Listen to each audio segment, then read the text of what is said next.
Yay! It is that time again, and nothing screams Christmas louder besides the snow than a Christmas tree.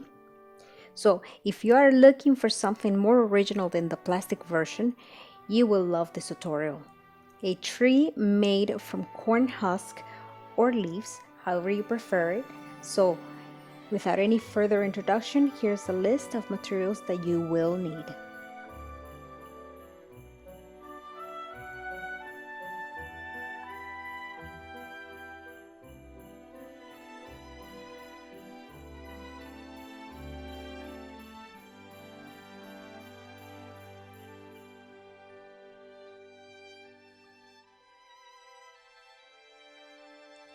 The height and the circumference of the tree is based on the length and the width of the cardboard sheet. If you are making a small tree, you will have no trouble finding a decent sized cardboard, but I like to complicate my life. And I decided to go with a 4 feet high tree. And of course, I didn't have a sheet that size. So I had to tape and staple together 3 big sheets to get the desired length and width that I needed. Now, I understand that not everybody has a ruler, much less a giant one like the one I do. So before I start working on mine, here is a tip on how you can trace the lines to achieve the same goal. We're gonna pull a MacGyver. Now, cut a string a bit longer than the height of your paper. Tape one end to the middle top of the sheet. This is gonna be your pivoting point. The other end tied to a pencil or marker at the bottom. Swing the pencil sideways to trace the curve, then connect the 2 ends of the curve with the pivoting point, and you're going to have a triangle with a bottom curved line. So this is the sheet that I put together. If you notice, it's 3 sheets. Let's get to work.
When you work on a small scale, it's no problem. You can cut the bottom of the curve anytime.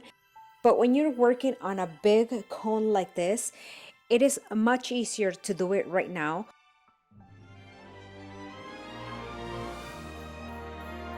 Also, what I recommend is to cut one of the sides and just leave 3 or 4 inches on the other side so that you're able to overlap the sheet and glue it.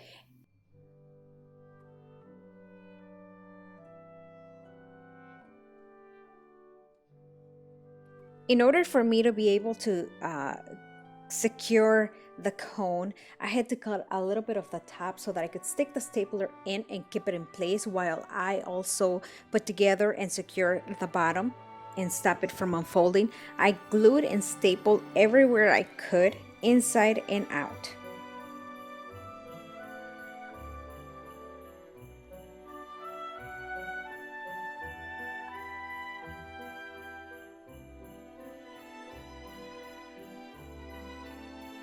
To make the bottom of the cone, all you have to do is just cut a circle a half an inch wider than the circumference of the circle and then just glue it together. I just wanted to remind you that all this structure is going to be covered with corn leaves, so you don't have to be perfect. It is okay because it's not going to be visible at all.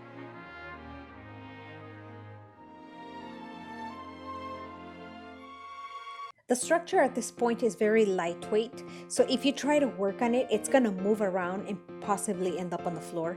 So my suggestion is just to glue it temporarily onto a heavy surface like a book or a plate. Let's talk about the leaves, the corn leaves or husk, however you know them. They are mainly found in Mexican stores because they use them a lot to make tamales. The size of the packages vary from region to region and store to store, but mine, where I got them, were about a pound each, and I used about 3 packages. They range between $4 and $6. Again, it depends on the store. One thing that you have to keep in mind is that a lot of times the leaves come a little bit moist in the packaging. When that happens, you don't want to use them like that because you're gonna have a little hard time gluing them onto the structure, number one. And number two, as they dry, they're gonna curl up, exposing the raw surface of the structure. So you probably want to spread them on your table to dry, but you want to put a cardboard or maybe like a grill on top of it to stop them from curling as they dry. How fluffy, how full you want the tree to look like, it depends on the number of rows. Usually I work from left to right or right to left if you're a lefty, and you try to make sure that one leaf overlaps the other one almost halfway to avoid exposing or leaving little areas exposed. Place the rows every 3 inches apart. One last advice is work with the flaws of the leaves, the textures, the different variations in color. That's what makes the tree very interesting. Work with what you have and embrace the imperfections.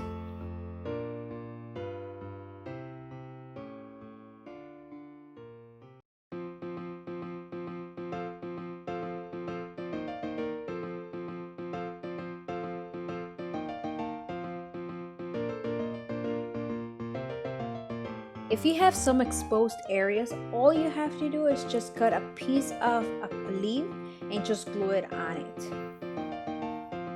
If you are one of those people that can place your Christmas tree anywhere you wish, let me tell you, I am so envious. Because if I do that in my house, my hairy kids would have a field day with the damn tree. So to avoid that situation, I have to get creative. I decided to borrow the stand from my mannequin, and what I like about it is that it comes in wheels. It has wheels, so I can move it around wherever I want. I also found a wood piece that sits perfectly on top of that stand. All I had to do was just make a hole in the middle and glue it a little bit. This will hold the weight of the tree because once you put the decorations, it's gonna be a lot heavier. And just like that, we got ourselves a Christmas tree made from recycled materials. I bet many of you were expecting to see the Christmas tree decorated with lights and the whole charade, but guess what? Not gonna happen, because that is gonna be part of the next video. I'm going to be decorating my house for the holidays, and you're coming along with me.